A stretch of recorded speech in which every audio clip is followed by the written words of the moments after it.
Hello, everyone. We're excited to present a new episode of the CyberPeace Podcast.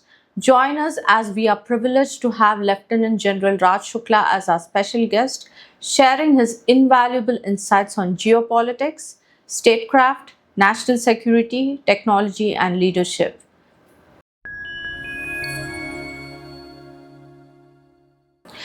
Lieutenant General Shukla is a former Army commander with over 4 decades of distinguished service in the Indian Army, a combat aviator, and accomplished public speaker with an abiding interest in strategic military affairs.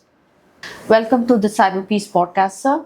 Thank you, Preeti. Thank you for inviting me. It's a great pleasure to be on CyberPeace. I look forward to the conversation. Hope you are doing well, sir. Yes, so far. So let's jump right in and uncover some insightful conversations today. So starting with your career, sir, having vast years of experience in the defense domain, could you please share some interesting facts as well as challenges in your career? So, as I recall, I stepped into the National Defense Academy in 1979 as a starry-eyed young man. And I really didn't explore any choices. I just went to the National Defense Academy. It's the first and the only exam I ever gave. But as I look back, I would certainly think that a career in the Indian Army is one of the best in the world. Because it's really not a profession or a job, it's a calling. It is driven by an ethos of extraordinary excellence. It pushes you to newer and newer vistas of excellence. It is meritocratic, it is equitous. So you see, I'll give you one example. General Bipin Rawat, our former Chief of Defence Staff, was the son of a Lieutenant General. His father was the Deputy Chief of Army Staff. So a Lieutenant General's son rises to be Chief. And just before him, we had General Sohag, who was a JCO's son. A JCO's son also rose to be Chief, and in succession. So meritocracy, equity, there is fairness. The organization operates on trust. It's on the written word, not the written order. It's not about rules, it's about delivery, it's about productivity. And there is opportunity for every kind. There is opportunity for, the outdoors, those who have a flair for outdoors, adventure, valor, combat excellence. And then there are areas which test your intellect as you rise up the chain. So a good combination for brain and brawn. Somebody said, you must think like men of action and act like men of thought. So if you can do this, the armed forces is a career for you. It is a covenant where you lead your men into death. And without any, there are no written orders. There's no constitutional principle which says that you will die for your country. It is an ethos. And that ecosystem of bravery, valor, trust, delivery is what the Indian Army and the Indian military is. I'll give you one small example. Recently, General Dua released a book about one Naib Subedar Chunni Lal, an ordinary boy from Bhadarwa, who, the nation has to offer 4 gallantry awards. The highest gallantry awards, there are 4. And he wins 3 in his lifetime. Okay. 3 of them. First was in Siachen Glacier, when he gets the Sena Medal for Gallantry. Then in CIA operations later, where he gets the Veer Chakra. And then a few years later, the highest award for gallantry in peacetime, the Ashok Chakra. And this time he, embraces the supreme sacrifice. He lays down his life. And General Dua writes in that last book, in the last chapter of that book, what enrages him, that he's been given a certain task to prevent counter-infiltration. Now in the context of Pahalgam, it's so relevant. And he feels guilty that 2 people have got through. And he is enraged because 2 of his buddies have been shot. So he charges into, that patchet of grass and embraces martyrdom because he has to get those terrorists. The terrorists can't get through. Now, these kind of drivers you will get in no other profession. So it's a glorious profession. And it is also one of high talent. You need brain and brawn. So those Indians who are talented, you must test out your talent in the Indian military and the Indian army. Of course.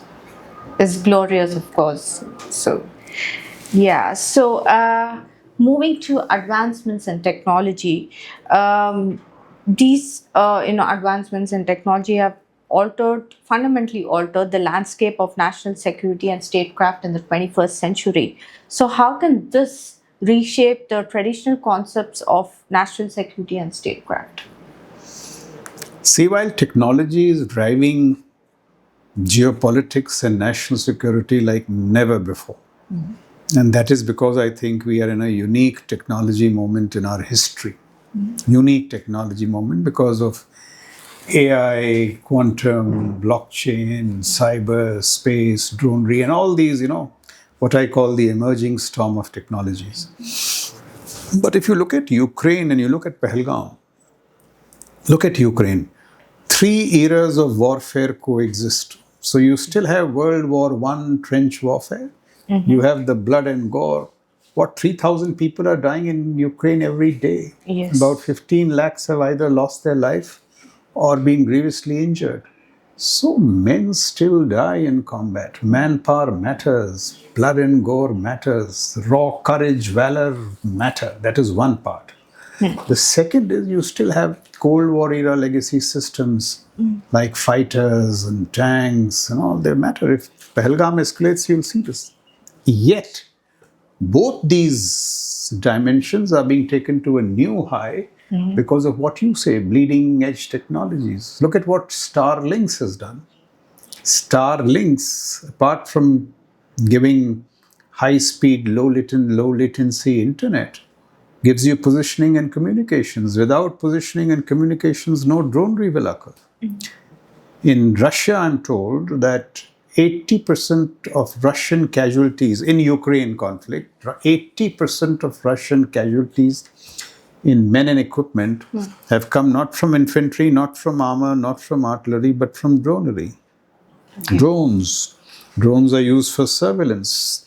Ukraine, a country without a navy, used crude drones and Starlinks to knock out the Russian Black Sea Fleet from Sevastopol. About 1/3 of their ships have been lost. So technology is fascinating. Today, what's happening there?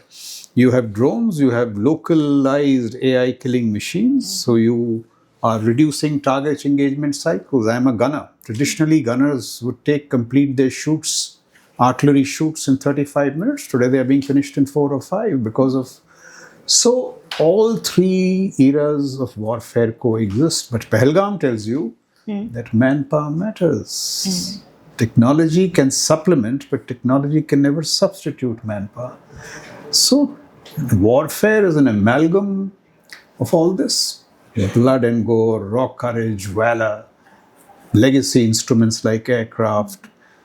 And the overriding lesson is that please notice the civil in geopolitics from economics to national security and invest in your instrument of force. Keep it nourished because you never know when you will need to use it. Okay.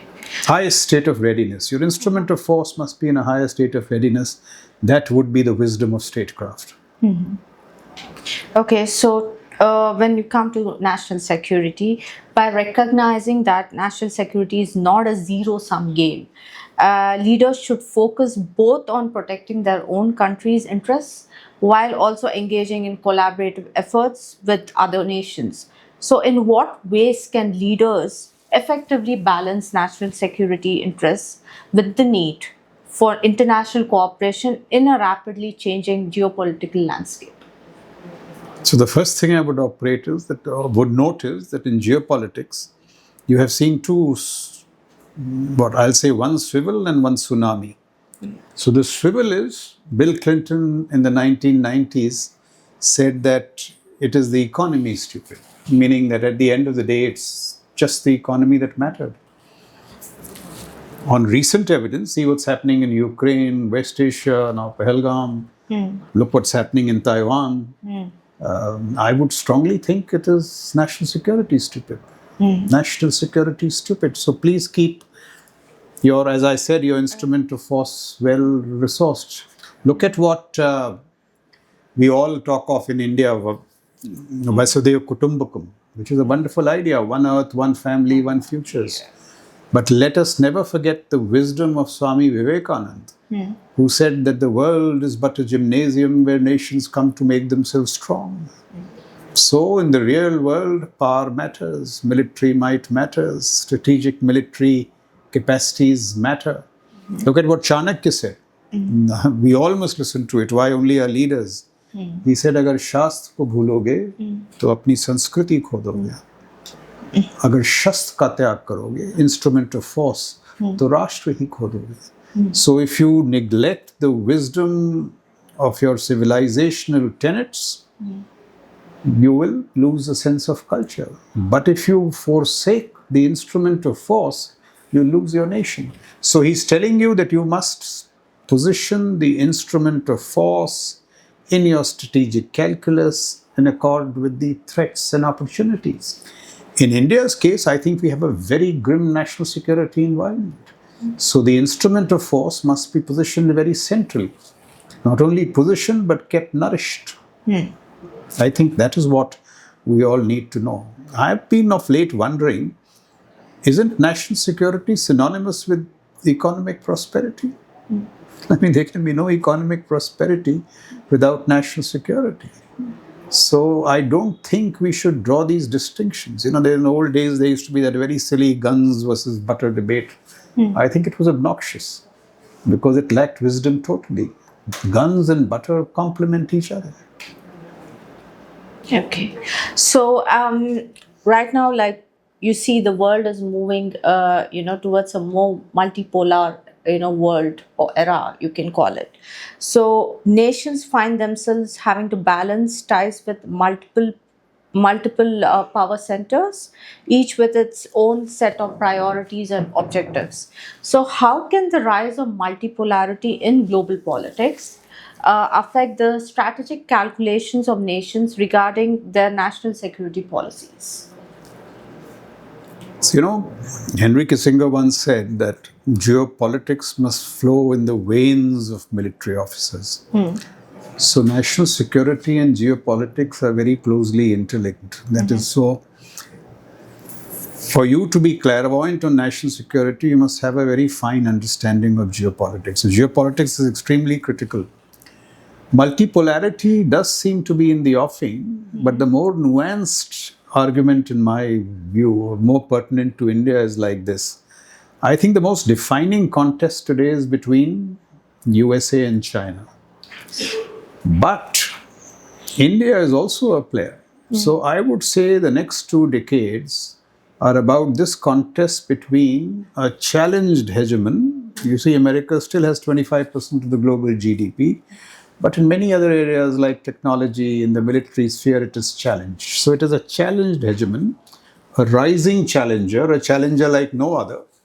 The Soviet Union at no point exceeded the American economy beyond 40%. The Chinese economy in PPP terms is larger than USA.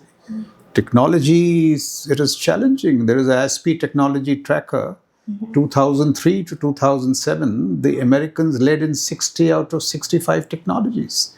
Today, China leads in 57 out of 65. So look at the intensity of the challenge. And in this contest, you see the trade wars now. In this contest, you have this aspiring Vishwabandhu, India.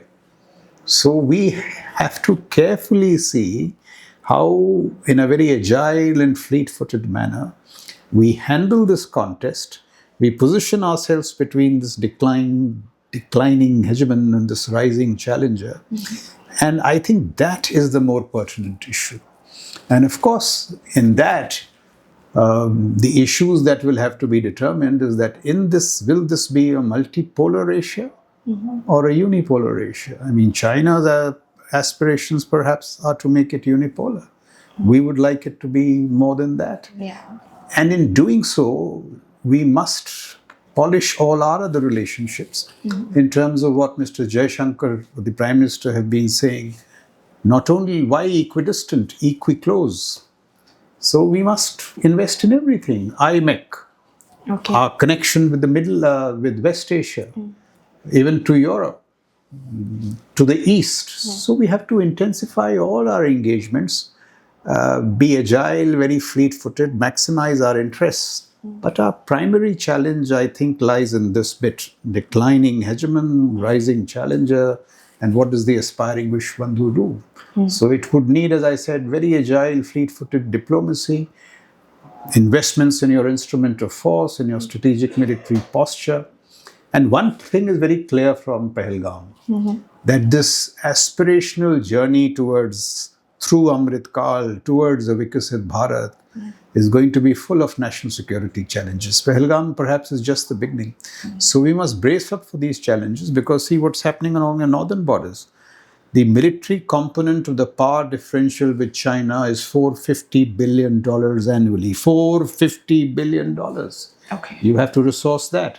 You see Pakistan. Not only Pakistan, it's collusivity with China, but collusivity with Turkey. Mr. Erdogan was here 2 months back, and he signed some glorious dronery deals with Pakistan.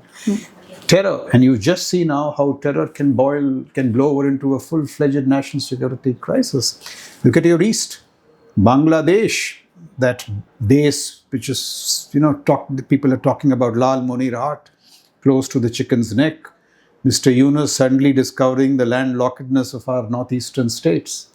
The inventory of Bangladesh, Myanmar, instabilities. So these are new national security realities, and we haven't spoken of the IOR, where those 400 Chinese ships are not going to patrol the coastlines of China. They're going to come here. So look at the sheer complexity of our strategic environment. People say Israel, look at us.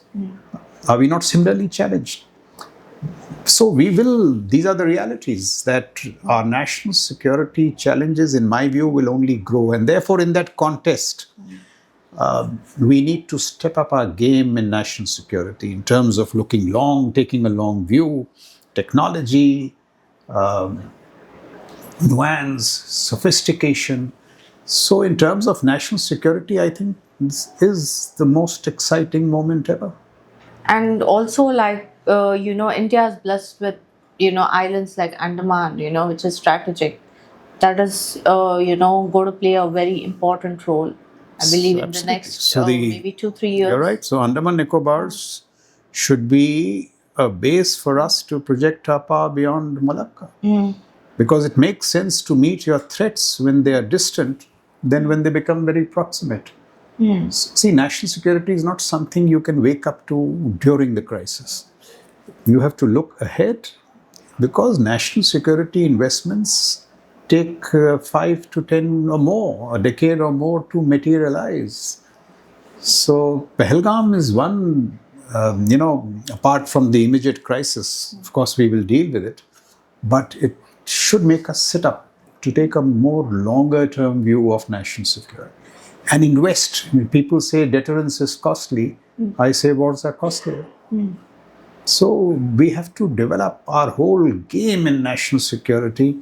We've done a lot of good over the last 10 years. All this CDS, DMA, Atmanirbharta and defense. We've taken a host of measures. Okay. But given China, look at Ukraine, how the character of war is changing.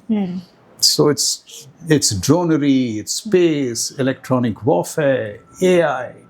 So we have to make these adjustments to the character of war. Some people say that we are seeing in such profound changes in the character of war as we have never seen in recorded history. Now you put all this together, we need to relook at everything, including our economic statecraft, which means we need to spend more on defense. Yes.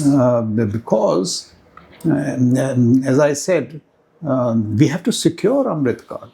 And apart from other measures, cultural, structural, we also need more investments in defense given the grim national security situation around us. So all kinds of changes have to be made. Economic statecraft, technology, diplomacy. we must have such a strong military so that the diplomacy rides on it. Our diplomats must be given military leverage. So that's my whole argument for a strong strategic military posture, a stronger national security posture. So, like, this is just, out of the, box, but I just want to know, like, in your opinion, like, in the next 10 years, how do you see the world heading to, would it be multipolar, bipolar, unipolar?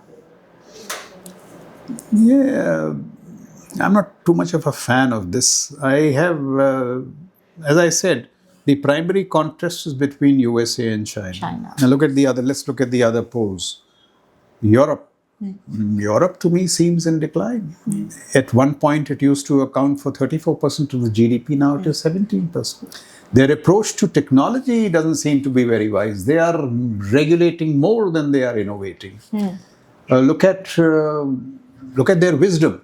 Russia, a $2 trillion economy, against the combined West, $41 trillion. $41 trillion. Who is winning on ground? Russia. So the neglect of their defense. So they were a very consequential power, but at this point of time, I don't, as a pole, I don't think they will emerge very strong. One thing is very clear that, power has shifted to the east. So I think China is there, India is there, Yes. Saudi Arabia. If you go to West Asia, you find in Saudi Arabia and in Abu Dhabi, there is a modernizing strategic discourse, which is distancing itself from fundamentalist Islam, which is talking of non-oil growth, pioneering renewables. Saudi Arabia, MBS is talking of creating an energy revolution to power the AI revolution. Look at that, technology, forward thinking. So there are all kinds of players in the fray. India has got a very central position. I recall, in the 80s, I think, or 90s, I don't recall when, there was a piece in one of our major dailies which said, the wallflower and the dance of the dinosaurs. So India was this wallflower, and the two dinosaurs, USA and USSR, would not even ask you for a dance. Today, we are the geopolitical toast of the world. I told you, fifth largest economy, third largest economy, soon to be. Asian Power Index says we are the third most powerful country in the world. Our passport resonates far more than ever in the past. Indians are talented. In the most competitive human laboratory in the world, China, Indians beat the Chinese. The youngest population also. Youngest demographics. Yes. But there also lies a challenge, because the whole logic of Amrit Kal is grow rich before you grow old. So we have to hasten the pace of what we do. So it's a glorious opportunity, but not an opportunity which is, it's not that, because Bharat is not a done deal. Yeah. There will be challenges, national security, economic, technological. But I think in recent times, it is one of the brightest moments that India has had. We really need to convert this, convert this in this very all-encompassing sense. So amongst all the poles, I think India is the brightest. Yes. There are many poles. India is a pretty bright pole. So, a strong and positive public perception of a country's security measures can enhance its reputation on the global stage and avert the potential adversaries from threatening its security. What role does public perception play in shaping a country's national security strategy, and how can leaders navigate this influence? So, based on a strong set of measures, a strong and clear-headed strategy, once you have that in place, and a roadmap and an action plan, then of course the narrative is very important. So somebody said, that unless the lions have their own historians, the story of the hunt will always favor the hunter. So the lions need their own historians, so do humans, and so do countries. So shaping the informational space, the perceptional space is extremely important.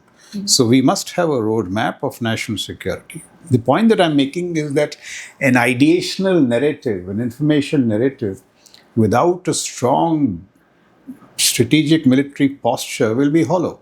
But once you have a roadmap for a strong strategic military posture, a national security outlook, then the narrative helps greatly. And that narrative needs to be crafted in a very solid way. So I'll give you one good example. Look at the Raisina dialogue. It has started shaping foreign policy conversations in very meaningful ways. Sameer Saran and his people have done an outstanding job. So not the whole world is looking at Delhi, Raisina dialogue. It's almost become a substitute for Davos and the Munich Security Conference. Is a good step. Now you have the Raisina dialogue in the Middle East. Yes. I've attended one in Armenia. You have one in Tokyo. So this dialogue is giving a narrative to our foreign policy. We need a similar one in national security. Why should the foremost national security dialogues be held in Munich or in Singapore, Shangri-La? They should be here. Okay. But I would repeat, the ideational narrative, the perception, will only help if you have a strong posture. So first the posture, then the perception and the narrative. And the narrative has to be very thoughtfully made, thoughtfully thought through. So as I began by saying, we need what? We need act like a man of action, think like a man of thought. Or think like a man of action, act like a man of thought. So thought and action go together. I'm a big believer in ideation. I'll give you two examples. So December 3rd week, a report comes out on the PRC and the PLA. So the whole world reads it. But where does that report come out from? CSIS, Pentagon. So you're looking at the Chinese through American eyes. You should be looking at it from the perspective of an Indian think tank. Those kind of reports, that kind of gravitas. You look at foreign affairs. I think there is an article last year, December, Meera Kalin on total war. Just read that article, see how it resonates with military men. Or the very recent piece by Kurt Campbell and Rush Doshi on China. Okay. That kind of gravitas needs to come out from our journals and our magazines. So in that sense, our ideation needs to grow. The narrative needs to become more nuanced. It needs to be finessed. But there's also the strategic military posture. So it has a great role, but it has to be carefully thought through and, shall I say, linked to the capacities, the outlook, the posture. So that is my reaction to, this whole business of perception, ideation. Extremely important. So talking about democratic values and civil liberties, how can states leverage technology to enhance the security without infringing it? So see now, this is a very complex game. So look at AI, how it is unfolding. So there are 2-3 things about AI. AI is based on data. So you have scraped all the data from the internet. But your intelligence will be limited to what is available on the internet. But there's a lot of intelligence that lies beyond, in some untapped archives, in some languages which are not on the internet. A lot of wisdom is in the head. It's in the body of many people. So that is one factor. What do you do with these kind of technologies, AI and all, which are going to make an impact? AI, people say, is as good as the human being. AI is a wonderful tool. It is what you make of it. Now let's see in the real world how it is playing out. Look at the Chinese. The Chinese say that when it comes to the civil space in AI, we will regulate it greatly. Perhaps for reasons of what you are saying, surveillance state. So I'm told in Beijing at some point, there will be 2 cameras per man. And if you are a good Chinese, you get all the benefits of the system. So you go to a burger counter and you don't even need your mobile. Through biometrics and all, you place an order and you get your burger. You step out of the hotel and you say Uber, and Uber will come. You don't need to do anything. But if you are a bad citizen, by their standards, they'll push you out of the system. You will not avail any of those benefits. So civil space. But what do they say in the military space? And this is what we need to see. They say in the strategic military space, no control, freewheeling. Now, what will happen in the democratic context is that we will be very careful about national security, but we will not be as careful about civil. There will be overweening regulation in national security. And so your national security capacities will not grow. So, of course, we need to protect democratic values. India is, one of the best examples of a democracy. So you have to balance this need. And that balance will need a lot of wisdom. But we must not disadvantage national security. Have so much control in the national security space that your capacities don't grow. So this is the balance that we need. It is, and there's another factor. I think J.D. Vance said that in AI, we will run faster than we regulate. If you see how the clusters are developing, you have the Oxford, Cambridge clusters in USA. They have great capacities in AI. They are leading AI. They are trying to find the right balance between AI delivery and regulation. Europe has taken a call that they will regulate more. India needs to make up its mind. You see, already these safety debates and all have started growing in India. I am a great believer in AI safety, and that the bad users of AI must not take priority over the good users of AI, but it must not come in capacities. Yesterday, I think, which is that there is a startup which has got orders for the LLM, I think Risham or Sarvam, or I forget the name. The first LLM, they've got orders. But look how far we are behind. China has already got 238 large language models.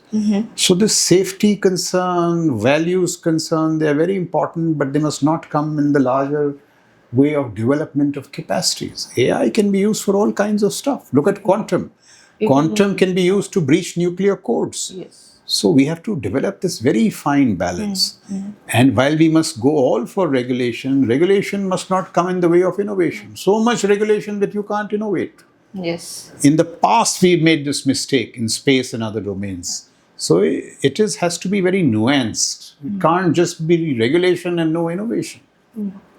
Even recently, I saw this where the UAE ministry has made AI to write the laws. It's the first country in the world. Now, see, this is the whole point. All this is based on internet wisdom. Yes. So it is as dumb as the internet is, or as bright as the internet is. So human intervention still remains very important. Though AI, I'm a firm believer that AI is a very valuable tool. If all Gemini and all this stuff, Chat, GPT, just really a lot of good stuff is happening. But see, look at how the game is growing. Now, this is also geopolitics. America does Chat GPT, expensive proprietary models. And we say, America says, we have a 10-year lead over China. They copy. There is that CEO of DeepSeek who's doing research. And he puts that model which tells you that, boss, we are not copying, we are innovating. And the other thing is, I'm told out of those 210 engineers associated with DeepSeek, 70% have not left the shores of China. So the best and the brightest are in China now. Okay. They are innovating every week. And the biggest thing is, if you've heard of Jack Ma. Jack Ma was, in the bad books of Z for some reason. How does he get into his good books back? By investing in AI. QWen. QWen, DeepSeek does research. QWen does the commerce. Commerce complements the research. And that is the way the AI game is going. Now, in all this, it is so competitive. Regulation and that stuff is a minor matter. But if the regulation debate grows so large, without the competition, we will fall behind in the whole AI race. And AI is going to create a new set of strategic haves and have-nots. It is that important. It will impact economic productivity. It will impact, societal skills. So I think these technologies have to be invested in. And of course, with a degree of caution so that, they don't infringe with democratic values and which are so dear to us. And also, it would lead to more wider gap between the developed and the developed countries. Absolutely, I said Developing strategic haves and have-nots as is going to be as crucial as that. What is it? The world will have its first AI trillionaire before 2030. AI, this is what economic productivity. What is it? People say AI will add $15 trillion to the global economy by 2030 and $100 trillion by 2050. $100 trillion is the size of the global economy today. So AI is going to be wondrous. Okay, so talking about leadership skills. So, by studying past events and decisions, leaders can gain a better understanding of the potential consequences of their actions and make more informed choices. In what ways can historical precedents inform current leadership decisions in national security and international relations? Oh, hugely. So I'm a big fan of leadership and history. So see, what is leadership? It's very difficult to define leadership. But leadership is often the difference between winning and losing. Leadership separates the men from the boys, the winners from the losers. It is an unwritten set of attributes. But basically, the core values of leadership remain the same. It is, of course, talent, intellect, I would say even honesty. What if I say that honesty is a strategic advantage? It pays in life, not for any moral reason. It is important to keep your word. But all this doesn't mean that you are not innovative, you're not competitive. So, leadership comes from a rare set of attributes. I'll give you one more example. The Indian Army is a wonderful leadership ecosystem. So it has had people like, say, Thakur Nathu Singh, who in the 1930s said that India will be faced with a two-front challenge. 1930s. He said we must spend enough on defense. He had differences with Prime Minister Nehru. Prime Minister Nehru was arguing, when independence came, and he was said that, the Prime Minister Nehru was of the view that we must stick with British leadership for a while, because we didn't have the experience. So the Navy and the Air Force stuck with British leaders. Their first few chiefs were British. When he asked Nathu Singh says, no, the Indian Army has the experience and the talent to transit immediately. So Mr. Nehru differed with him, and Thakur Nathu Singh had the guts to tell Mr. Nehru then, he said, sir, if we don't have the experience, what experience do you have? Now look at this kind of stuff. We've had people like Sagat Singh, a person in Rajasthan who goes to not even a Hindi medium school. His first language is Marwadi, Rajasthani, Marwadi, then English, then Hindi, then English. And he is the architect of your victory against Bangladesh. He went to Dhaka. He has been compared by Patton. The operation has been compared with Blitzkrieg. Indians have always been valorous, but many of them have lost their battles. Rani Lakshmibai, Prithviraj Chauhan, Porus. Sagat was one who was valorous and brave. Manekshaw, Naib Subedar Chunni Lal. So there are so many examples, leadership. So there are no prescriptions of leadership. Leadership is, like crossing a river. You feel the storms, find your way, ups and downs, but it is but leadership must be analyzed. It must be taught. And there are books on leadership. You must read biographies. There is a book by Henry Kissinger on leadership. So many. Leadership matters. What is Elon Musk? He is a technological leader. The way he has innovated. Now you may have a lot of disagreements with him. There have been great political leaders. So leadership is certainly, it needs to be studied in history. I mean, you just see what's happening today. Are we in Cold War 2.0? Is Taiwan similar to Cuban Missile Crisis but in reverse? Yes. There's so many examples. Yes. You can get the same lessons. Look at us. If Pahalgam, how many of these attacks have happened in the past? They could have been predicted. They could have been predicted. So a study of history is extremely important because it prepares you for the future. In fact, history is the springboard for the future. We need to develop a culture of, being futurists. The US Army has a futures command. Its only job is to look at the futures and see how you can innovate and prepare for the future. We were discussing offline, India, we have a lot of geopolitics, or a lot of technology, but I would say our technologists are pretty narrow-minded because they don't discuss the geopolitics of space, the geopolitics of chips, the geopolitics of AI. Look at Chris Miller, that lovely book, Chip Wars.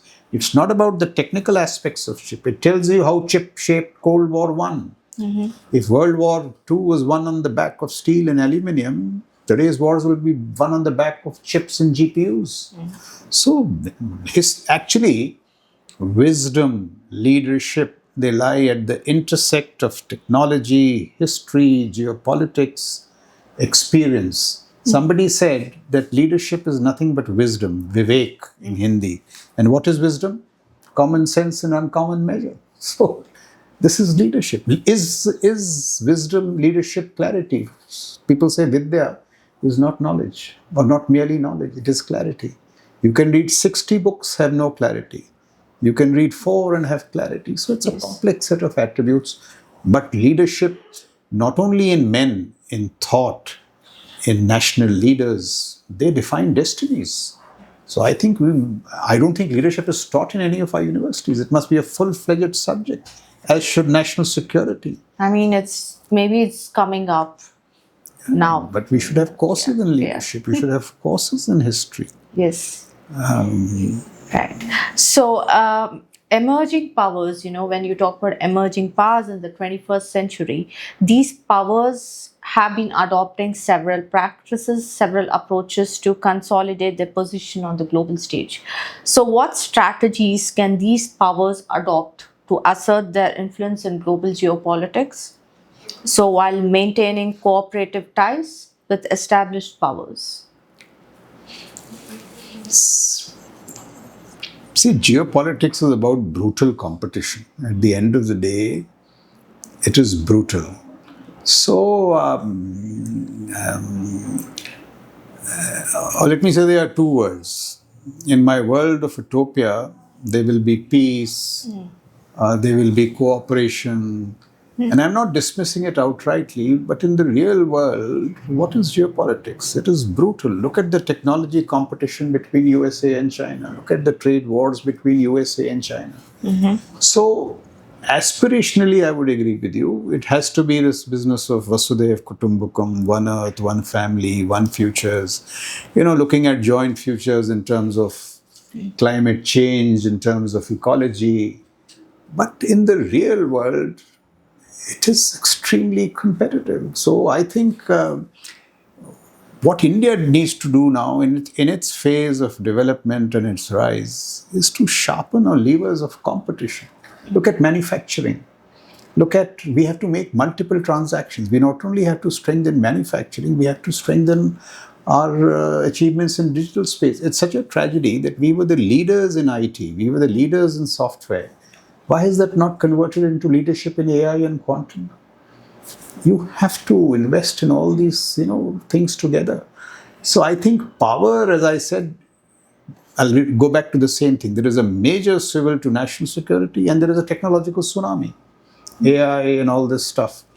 So power is about these attributes. And unless you have power, nobody respects you. Look at Pahalgam. What is it? It is also a challenge to the facade and substance of Indian power. The Pakistan has thrown the gauntlet at us. And if we say we are a power of consequence, we'll have to respond. The region is watching. The world is watching. So I'm not too much of a idealist on power. I think power is very real, very brutal. We have to play the game of power in that Sam Dam Dand Bhed sense, Sam Dam Dand Bhed in national security, foreign policy means national interest by means fair or foul. Fair or foul.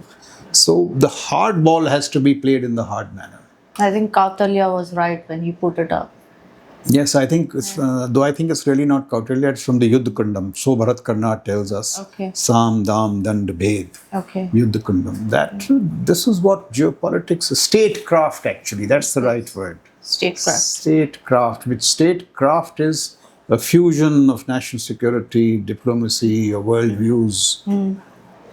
So I think, like Pahalgam, today, not only Pahalgam, Indian statecraft is forced with a seminal challenge of how we convert our influence and what they say weight into power. There is influence, there is weight, but we have to will that into power. That is the challenge before us. So, with the rise of globalization and advancements in technology, non state actors like MNCs and terrorist groups have been playing a significant role in shaping global politics and economics. So, how do these non state actors complicate traditional notions of state led national security? So, why blame non-state actors? Look at Pahalgam in Pakistan. Here is a state, and not the whole state, but a segment of that state which is strategically obtuse and really a set of mad dogs. Pak Army, the ISI, and in the instant case, the architect in chief is Asim Munir himself. Why blame non-state actors? LET, JEM may be the non-state actors, but this segment of Pakistan is using terror as a tool in its statecraft.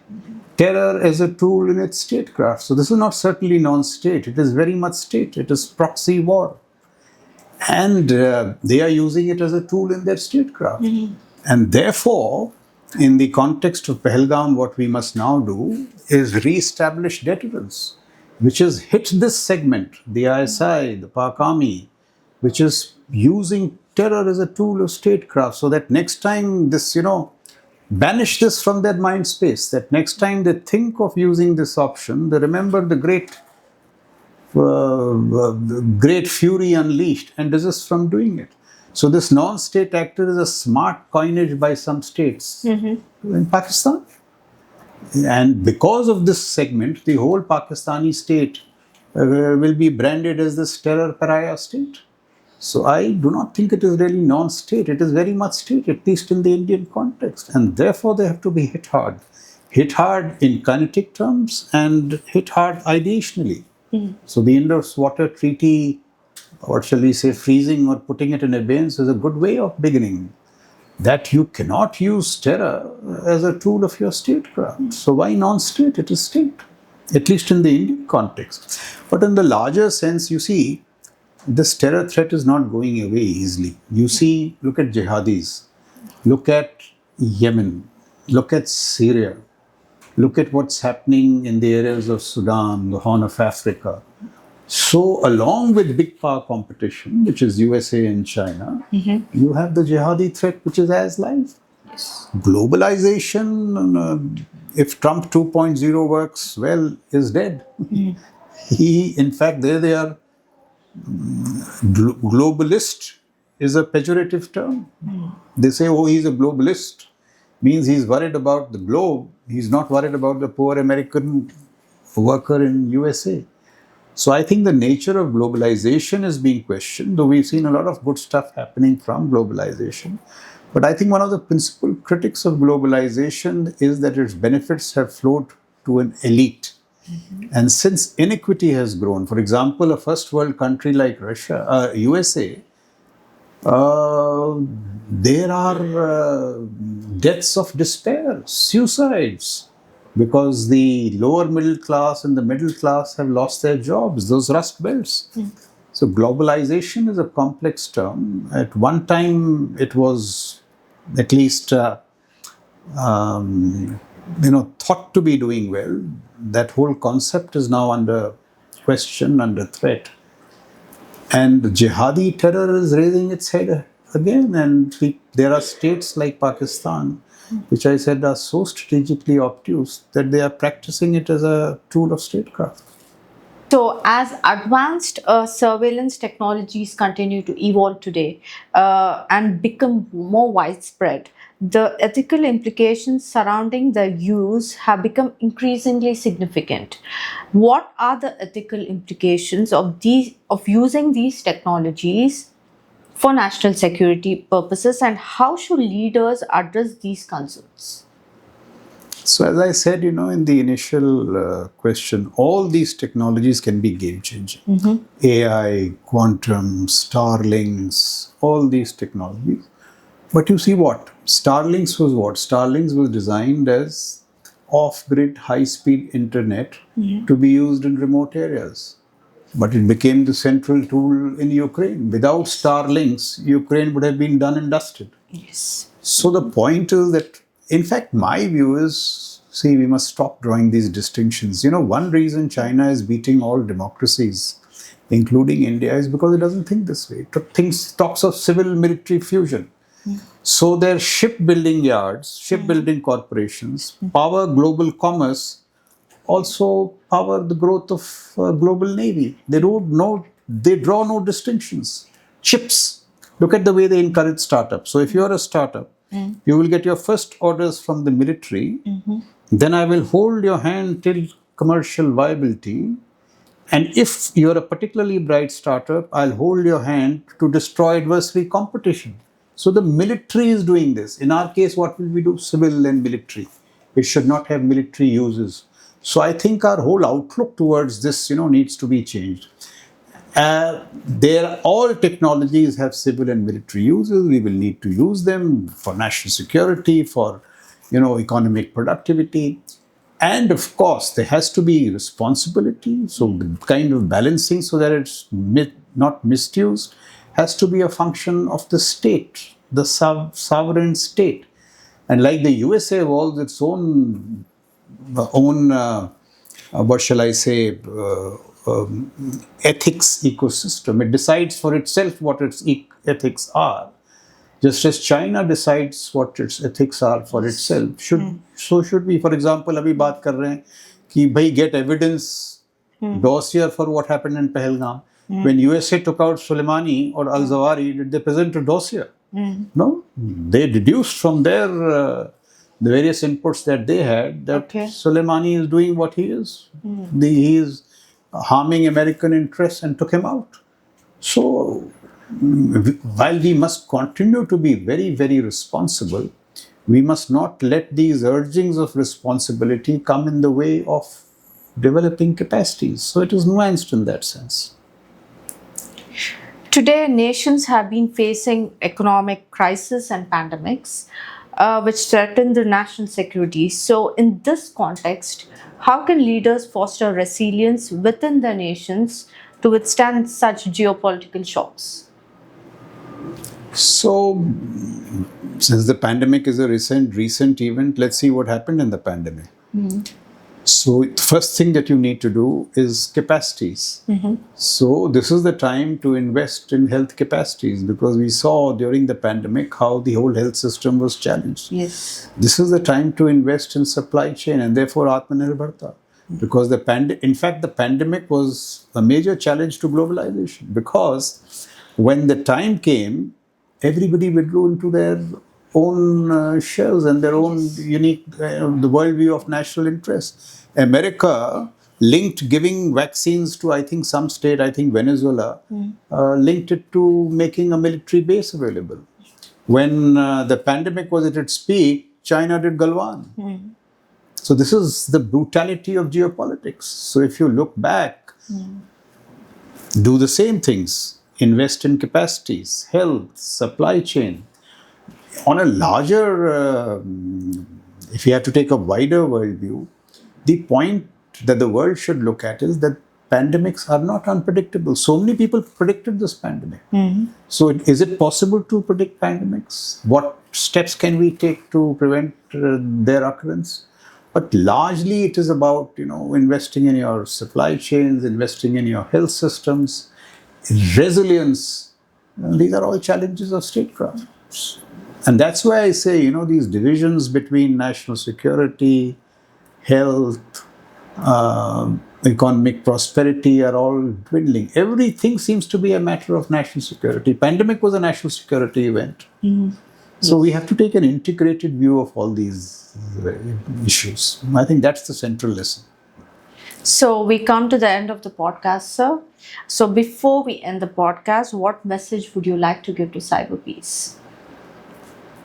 What message? So, I'm not too great a man to give message, but I think if there is one message at this through CyberPeace to your viewers, is that India has many challenges today, but I think the gravest challenge is that of national security, as Pahalgam shows us.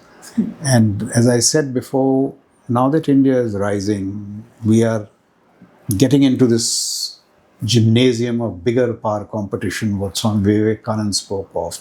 The one thing that we need to do is to step up our game in national security, in nuance, sophistication, ability to take a long-term view, delivery. So let me say, my central message is that it is national security stupid. Bill Clinton said it's economy stupid. I'm saying it's national security stupid. All right. So thank you so much for being on the CyberPeace podcast.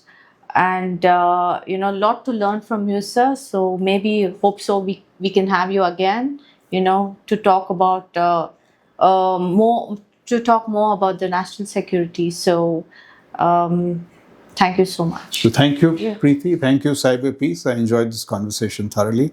Thank you for getting me over. Great pleasure. Thank you. Thank you for tuning into our show. We can't wait to see you next week for another exciting episode. Until then, this is Dr. Preeti signing off.